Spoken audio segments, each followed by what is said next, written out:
question was asked, what price are you willing to pay to get to the end of your career as it currently stands? Would you be happy to have cancer, diabetes, delinquent children, or a divorce? What of those prices would you be willing to pay to justify your current role and the current level of work outputs? And it kind of took me back. I was like, what?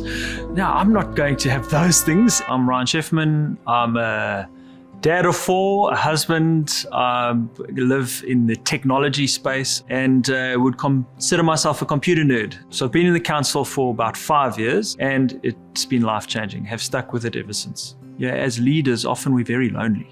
You can't actually share things about life or at home or at work or get into the nitty-gritty of the challenges you face. Yeah, it's hard to actually shoot the breeze with someone who can identify, understand what you're going through, and give really good direction and counsel where they are not actually the beneficiaries of that advice. They stand to gain nothing. It was a repeated theme. I'm working too hard, massive amounts of output, massive amounts of stress management, and then repeatedly compensating as a husband and as a dad. Through the challenge and the accountability of the council, slowly we teased out, why do I sort of want to run at that level? What are the elements of my identity that force that and drive that kind of behavior? Working 18 hours a day, 7 days a week, and understanding the cost. The council really helped tease that out and make that cost real to me. So I sort of went and had some really tough conversations with my wife,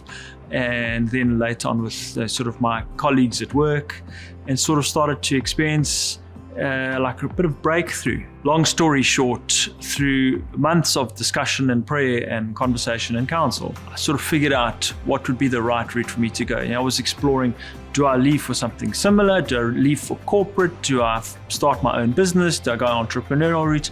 And having those conversations, being able to bounce this conversation off peers was really useful. I sort of figured out, no, my next step would be to an established business, but to take a sort of a growth role in that established business. And that's sort of play to what excited me. And obviously the conversations helped sort of sharpen my focus into what were the things that excited me and what didn't, and what gave me energy and what didn't. And so that's really helped guide me into choosing the next vocation. And obviously the prayer, the Lord brings the opportunities as you pray for them. And sort of my current role sort of came into being. Turned out to have so much more value in terms of rekindling relationships with my children, and rekindling relationship with my wife, and rebuilding a more holistic life. So getting back into the gym, getting back onto the mountain bike, starting sailing again, picking up the guitar again. All of these things I just kind of lost because I was so focused on work and driving work so hard. Grumpy Ryan went out and happy Ryan came back. The secret sauce to the council is complete trust and complete confidentiality. This is a group of men that we've walked a journey together.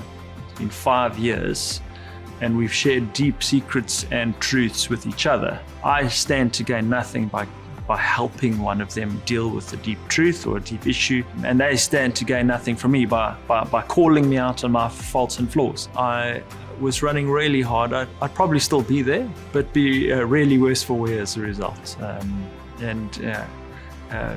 I'm very grateful that I was sort of brought to that point of reflection and intersection into a new path forward. So very, very glad to have been a part of the council.